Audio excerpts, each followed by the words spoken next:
hordoftoota koo nagaa qabdu nagaa kootii baga jiraatanis nin jedha har'a jechuudha akkaataa itti onlaayinii waatsaappii cufatan isinitti agarsiisa warroonni akkamitti onlaayinii waatsaappii cufannaa warri jettan nagaafattan jechuudha kunoo jechuudha isiniin maxxansa akkaataa itti waatsaappii onlaayinii cufatan jechuudha yeroo mara waatsaappiin jechuudha ji'oota irraa baane guyyaa irraa baane torban irraa baane sa'aatii irraa baane ni mul'isa jechuudha waatsaappii yeroo mara kanaaf nuti immoo akka namni guyyaa irraa baane fi torban irraa baane ji'attis sa'aatii meeqattis akka irraa baane akka namni nun argineef akkaataa itti onlaayinii dhofkattan isinittiin agarsiisa haga dhumaana waliin turaa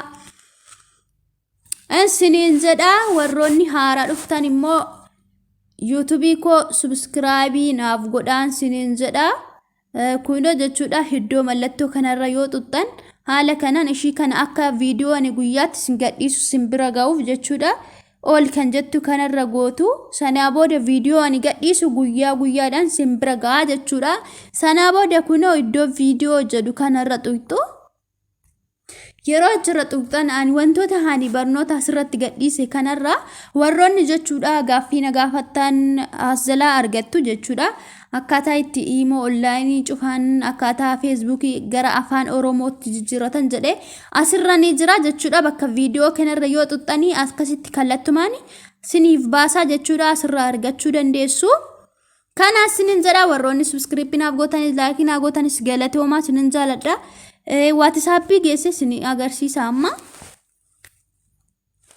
akkaataa itti WhatsApp onlaayinii cufatan keessa seenna erga haala kanaan keessa seennee sarara tuqaa sadan kana xuqnaa jechuudha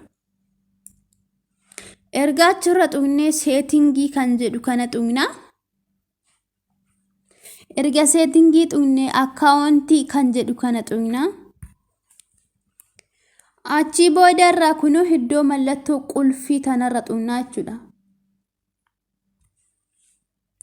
sanaa boodarra kunoo iddoo kana last send kan jedhu kanarra xuqnaa sinitti mul'ata jedhee yaada iddoo kanarraa ankoo amma onlaayinii kodhoskeen jira jechuudha onlaayinii waatsaappii keessan immoo fakkeenyaaf asirra jiraachuu mala iddoo kanarra jiraachuu mala jechuudha warroonni of katiini sinimmoo asirraa fuutanii iddoo nobody kanarra godhattu kunoo hamma kiyya cufamee jira jechuudha haala kanaan dhoskachuu dandeessu jechuudha onlaayinii keessanii warroonni bilookii akkamitti namarraa kaasu jettan immoo jechuudha sinitti warroota jechuudha bilookii nama goonee akkamitti namarraa buufnaa jettanii iddoo sarara tuqaa tana xuqxu sanaa booda seetingii keessa seentu erga seetingii keessa seentanii akkaawuntii tanarra xuqxu jechuudha akkaawuntii kan jedhu kanarra sanaa booda iddoo qulfii tanarra xuqxu jechuudha haala kanaan ol buttanii jechuudha ol buttanii xiqqooshii iddoo kun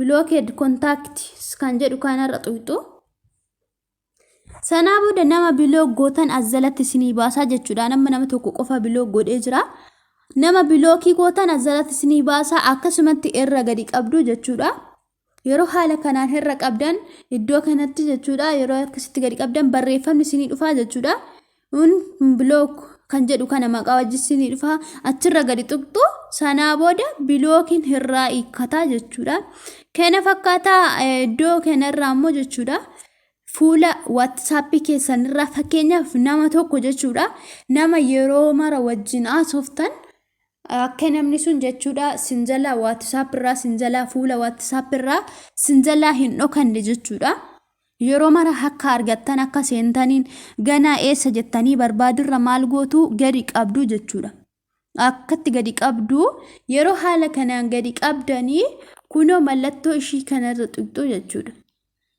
yeroo mallattoo sanirra xuqxanii kunoo dhufee fuundura tokkoffaarra sinii ta'a jechuudha yeroo fuundura tokkoffaarra taa'u mallattoon ishiin kun azirti yeroo mara jechuudha nama sana waliin as keessa wajjin haasa'uu dandeessu jechuudha keessa sinjalaa badee WhatsApp keessa ganaa barbaadaa hin hortanii jechuudha sinii gala miti haala kanaan tokkoffaarra taa'ee yeroo mara yoo dhuftanii WhatsApp bantan seentanii waliin haasoftu jechuudha akkasittiin siniif Kana xumuree fakkeenyaaf immoo nama tokko onlaayinii yookiin immoo fuuldura jawwaala keessanirra akka namni biraa isiniin argine dhoskitanii nama tokko wajjin nama lama nama dhoskaadha wajjin haasoftan iccitii jechuudha.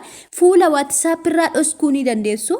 Onlaayiniin keessan hin baduu jechuudha. Onlaayinii yeroon jedhu fuuldura keessan hin bada wanti isin barreessitan hin bada osoo hin taane dhoskuu dandeechuu jechuudha. Fuula WhatsApp keessanirraa akkamitti akka dhoskuu dandeessan fakkeenyaaf gadi qabdu.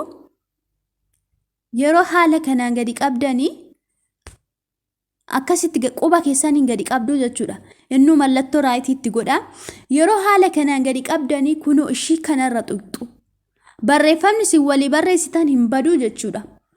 Yeroo haala kanaan ishii kunoo kanarra tuqxanii xiyya ishii kanarraa akkasitti fuula kanarraa ni badaa jechuudha. Amma kanas godhee isinittiin agarsiisa. Haala kanaan gadi qabdu amma asirra jira hin bada garuu yeroon akkasitti asirra tuqxanii iddoo kanarra tuqxu jechuudha. Hamma kunoo badee jira jechuudha toora kanarra. Maaliif nama hiccitii wajjin haasoftan akka namni mobaayilii keessa fuudhee WhatsApp keessanirra isiniin argine yoo barbaadanii jechuudha kuni. Bakki itti argattan immoo miseenjarii illee wajjin haasoftan sin jalaa hin baduu jechuudha. Bakki itti argattan immoo iddoo kanarra tuqxu kunoo mataa duratti akkasitti isinii baasa jechuudha. Yeroo haala kanaa isinii baasee achirra gadi tuqxu. Kunoo namni qulfii itti godhannee dhoskine sun fuuldura jawwaalarraa as keessa jira jechuudha. Inni as keessa jira jechuudha. Yeroo keessa baanus asumatti wajjin haasofnee keessa bahuu dandeenya. Asirra tuqnee itti deebina. Fakkeenyaaf asirra tuqnee keessa seennee wajjin haasofnee duubatti deebinee irraa baana fuuldura jawwaala keenyarraa ni badaa jechuudha. Namni jawwaala keenya yookiin mobaayilii keenya fuudhu kamuu hin argu jechuudha. Waan nuti wajjin haasofnee dhokatee jira jechuudha. Garuu barreeffamni nuti wajjin barreessinee haasofne immoo hin badu jechuudha. Kanaaf yoommoo keessa baasuu barbaadanis asuma irra tuqxanii jechuudha. Fakkeenyaaf kana keessa baasuu hin barbaade amma fuullee kanarra hin jiranii namni mobaayilii koo fuudhu kamuu arguu hin danda'u jechuudha nama kana. Nama hani dhoskaadha wajjin haasa'u nama kana jechuudha namni kamuu arguu hin danda'u jechuudha. Dhoskeen jira waan ta'eef yeroo keessa seentan asuma irra tuqxanii seentu jechuudha.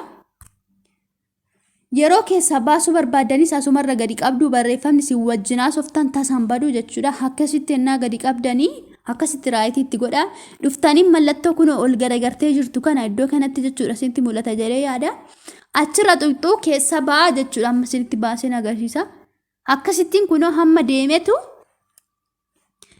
fuulduratti ba'aa jechuudha. Fama keessan ba'ee. Haala kanaanii keessa baasuu dandeessu jechuudha. Akkasittiin keessa baastanii haala kanaan keessa baasuu dandeessu. Kunoo iddoo kanatti akkana ba'ee jira jechuudha. Haala kanaan itti fayyadamuu dandeessu isiniin jedha. Barnoonni kana fakkaata. Akka irraa barattan abdiin qaba. Galatoomaa isiniin jedha. Nagaan tura aga viidiyoo biraa walitti deemnutti. Yoo viidiyoon koo isinitti tole laayik godhaa, sheer waliif godhaa isiniin jedha. Na jajjabeessa laayikiin keessan na jajjabeessa waan ta'eef kana fakkaataa turtii gaarii qabaadha.